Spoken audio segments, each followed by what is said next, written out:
How's it going, guys? Cameron here with Canadian Gamer coming at you with another video.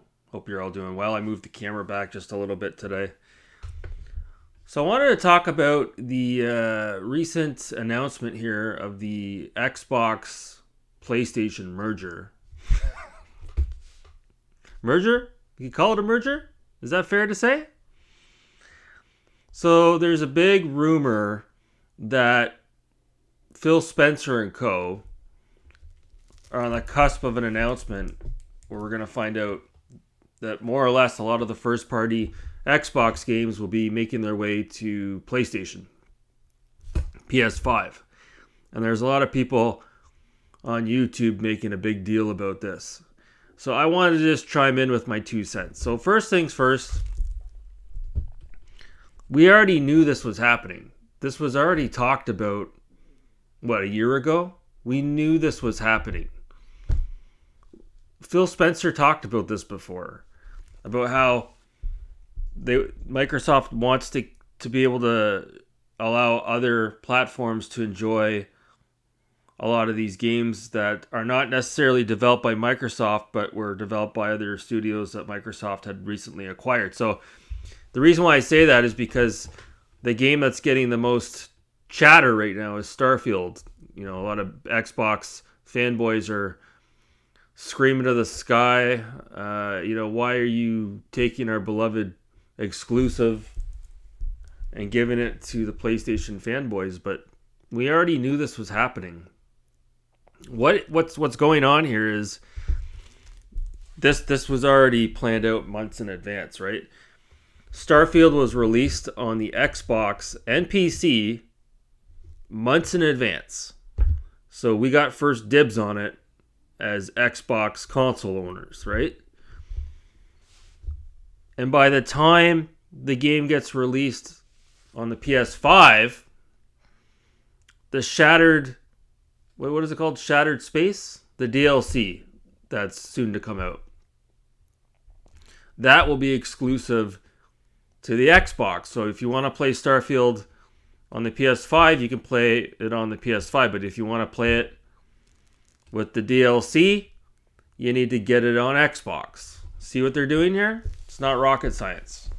And the same will happen when, the next Elder Scrolls game comes out.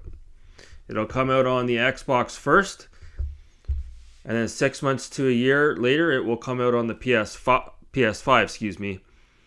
However, if you want to play it with the DLC, which will probably be released around the same time that the game's released on the PS5, you'd have to get it on the Xbox. So you see what they're doing? It's a brilliant marketing strategy. It's brilliant.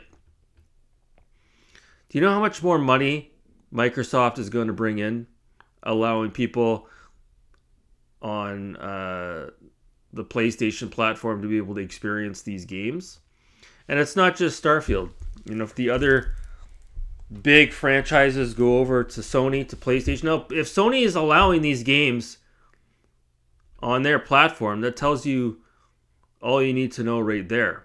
Sony and Microsoft are in bed together. They are. You start seeing Gears of War and Halo on the PlayStation. That's great. I have no problem with that whatsoever. I think that is fantastic because I can look at this with an open mind.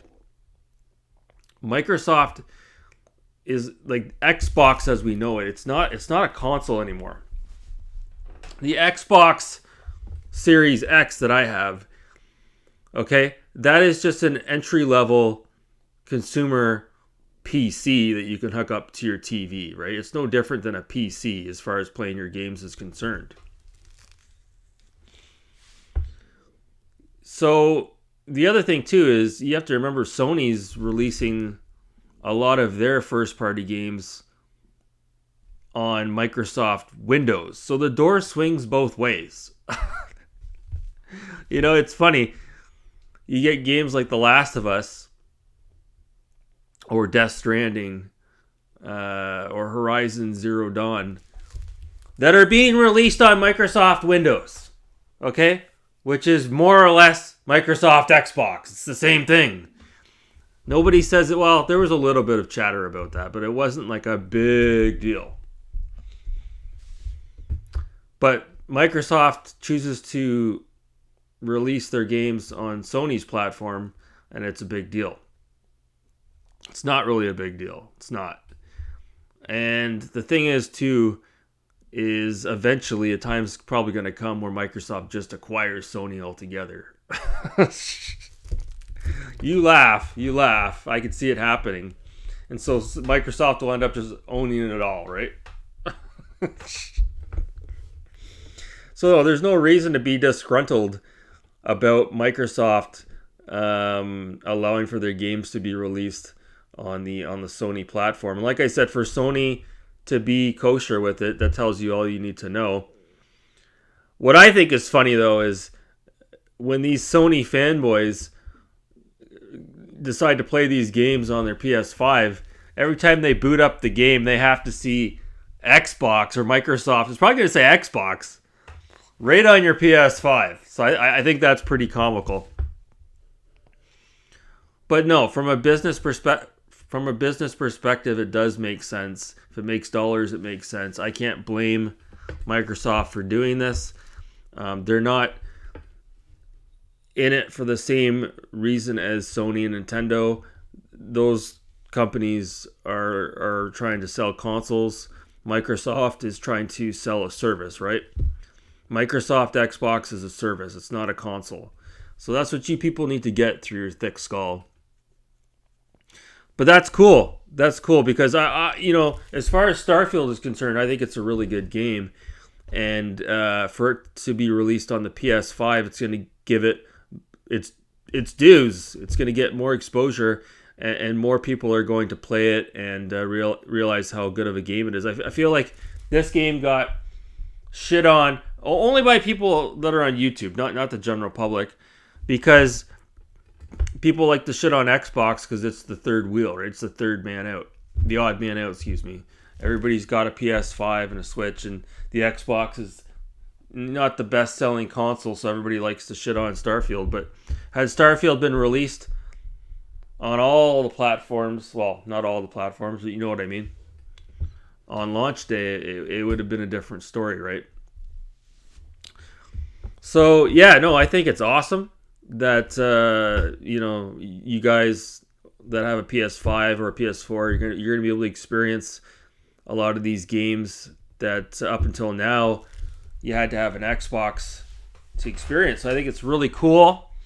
And if you're interested in PlayStation exclusives and what Microsoft has to offer, maybe getting a PS5 is the best option for you. You can have the best of both worlds. Myself, I'm perfectly fine with my Xbox console. I like the backwards compatibility. It works for me because I'm heavily invested in the Xbox ecosystem.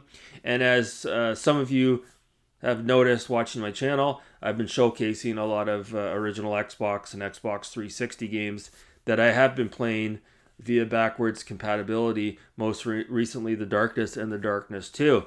Again, you can't really do that on the PlayStation 5. So Phil Spencer went on Twitter and he made a sort of not an announcement, but he sort of alluded to what everybody's talking about. So yeah, it looks like the Xbox games, as we know, the exclusives as we know it are no longer exclusives. They're going to be on the PS5. But if Microsoft, had things their way, they would love for you to be able to download a Game Pass app using your PS5. And through your PS5, you can log on to the Xbox Game Pass app and access all of those games and pay a monthly subscription. That's what they're after. Am I cool with that? Not really. I don't care for Game Pass, but do I understand what they're going for, their end game? They're trying to become the Netflix of the gaming industry. So, yeah, that's my thoughts on it. Just a quick, short and sweet video right around the 10-minute mark. I'll cut it off there. What are your thoughts on the PlayStation Xbox merger? Two companies in bed. Let me know in the comments below. Anyways, that's going to do it for this video. Thanks so much for watching. Have a good night.